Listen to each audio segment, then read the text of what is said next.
then pull it back in the tunnel. They never could. Right. But we finally captured it eventually. Did you have enough supplies and ammunition? Oh yeah. So they were bringing that Yeah, in? there was an abundance of that. And food? Yeah. Were you all right? Well, yeah. Such as it was back in the cash register. K-rations. K-rations, yeah. Not so great, huh?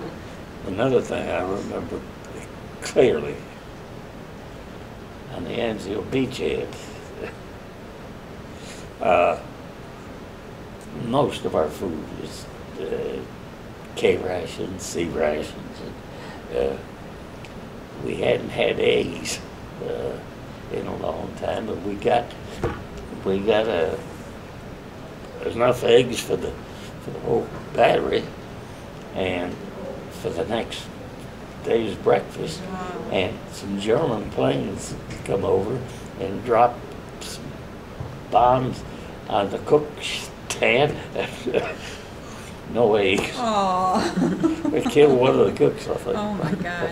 Oh my gosh. That's terrible. And were you dry enough and warm enough? Did you have enough clothes, and boots? And Well, yeah, if we could keep them dry most of the time. Were Yeah. you hearing anything about the war? Were you being kept up to date on what was going on? Oh, yeah. Yeah. Yeah,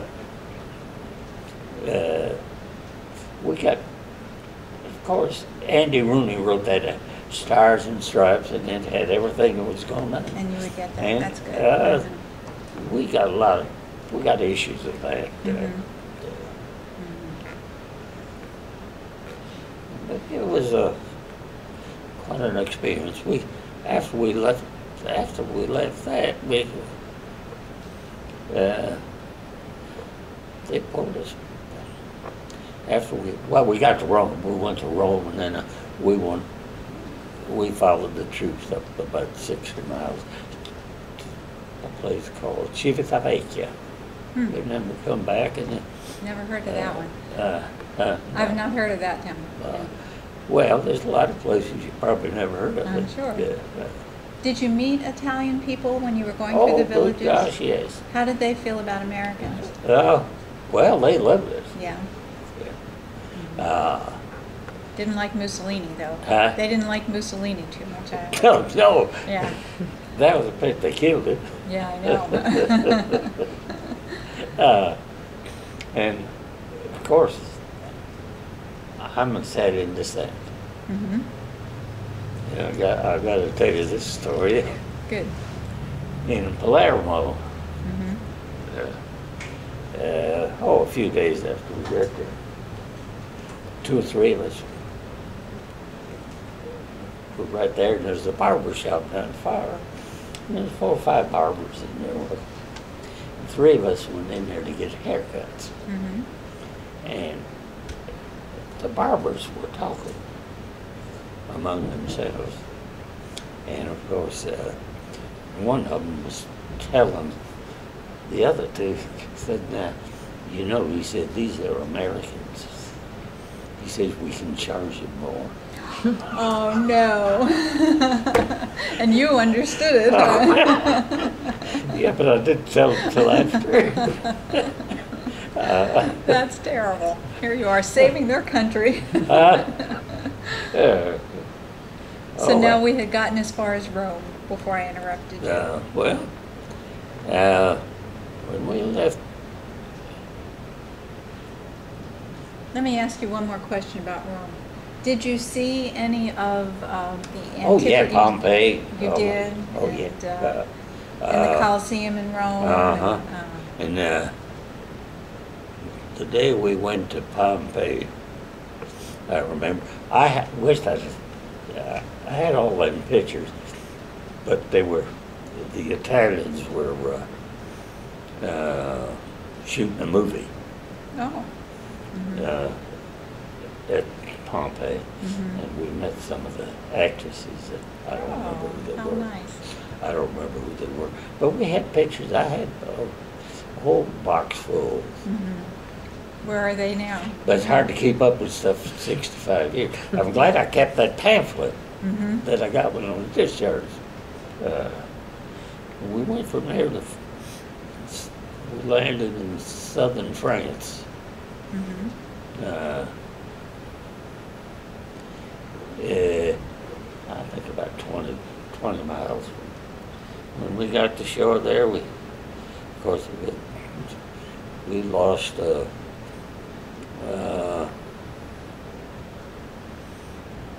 some men on the LST that was next to us.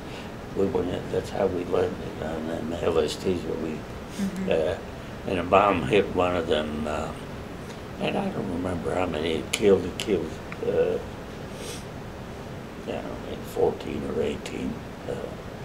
And people you knew? They had, there was 3 airplanes, if I remember, and they had radio bombs on them. The radio controls. The pilot would guide, after he dropped the bomb, he could guide it. And that was something new back then.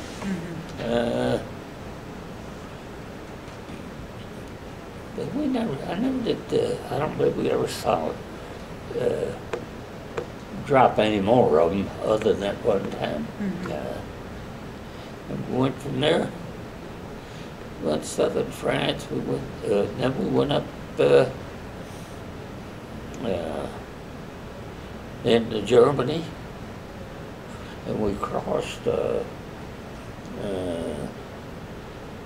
river there at Heidelberg. We were some of the first troops across. What year is this about, do you think? It was before the war ended, 1945. And then we went on up to Germany. Had the Allies landed at Normandy at this point? Oh, yeah. Okay, so you're joining up with them? They landed, the troops that landed at Normandy, we landed at south. In southern France. So you were closing in then? But before while the Battle of the Bulge was going down, it was cold, snow on the ground. It was a miserable time. But we were protecting a bridge, the little river over when our troops had to retreat. And we didn't know, of course, we didn't know it back then, but we were some of the last to go back. Because we had to stay there and protect that bridge while all the troops come back. Oh, so you got to follow them then, huh? Yeah. No, we had to follow back.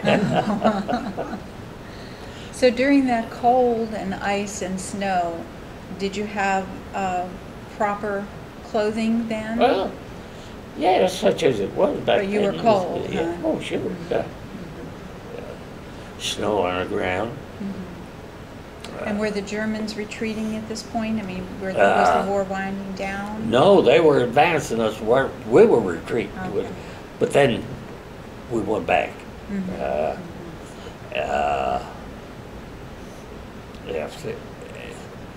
After they got some, the weather was bad. It was so bad the air force couldn't fly. Visibility was bad.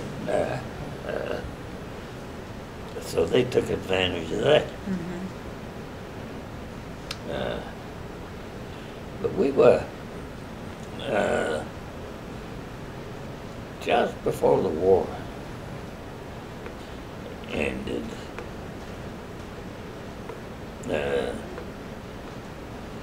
Germany had perfected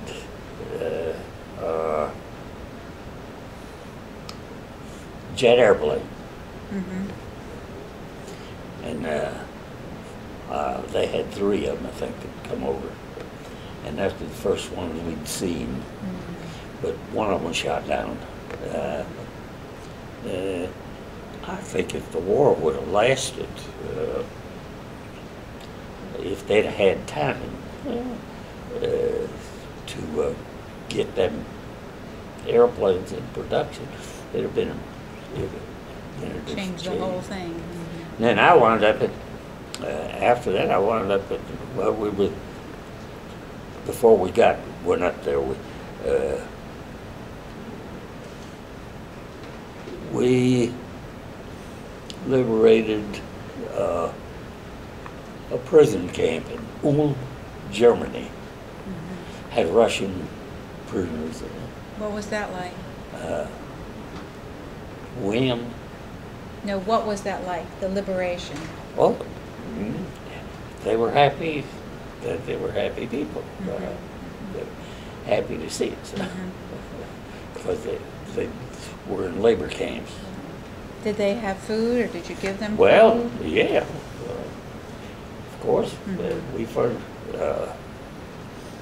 there at the end of the war, we wound up in Austria. Mm-hmm. Houston, Mm-hmm. I believe is the name of the little town. It's hard to keep up with all the names. Oh, sure. You're doing remarkably well. I remember one at a time, I guess. But it was, and when the Germans, well, they knew the war was over by then. Mm-hmm.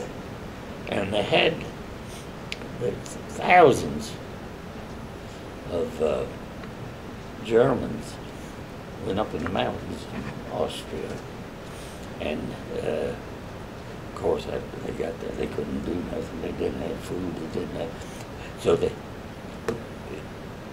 put us on a detail hauling prisoners. They surrendered. They surrendered. And we put them on trucks and carry them back to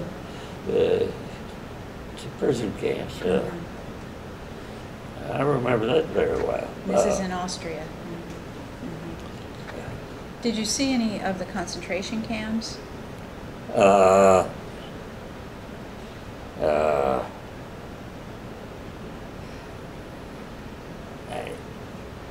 I really can't say that I did, but I saw that one, and we relieved that one, and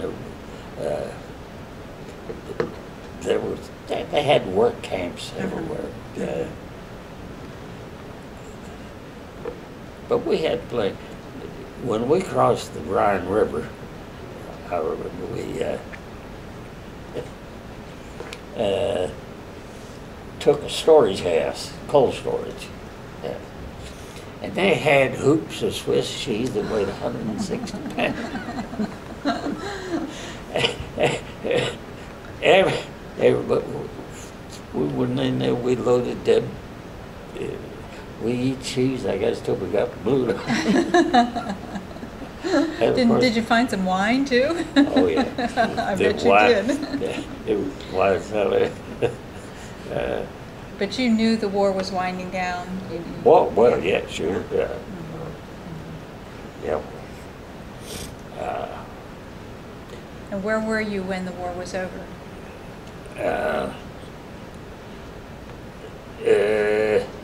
Well, up there by the Battle of, they shipped us back after the war was over. We wound up hauling prisoners. And then they sent us to England. They sent us to England, and we waited there about 3 months for a ship to come back. They didn't. I didn't think that then. But we, when the war in Japan ended, I was in London. And I had a 3-day pass. And everything got interesting, so I stayed 3 extra days. You had some fun in England, huh? Well, let me take you back just for a second. You were in Europe and North Africa for 4 years?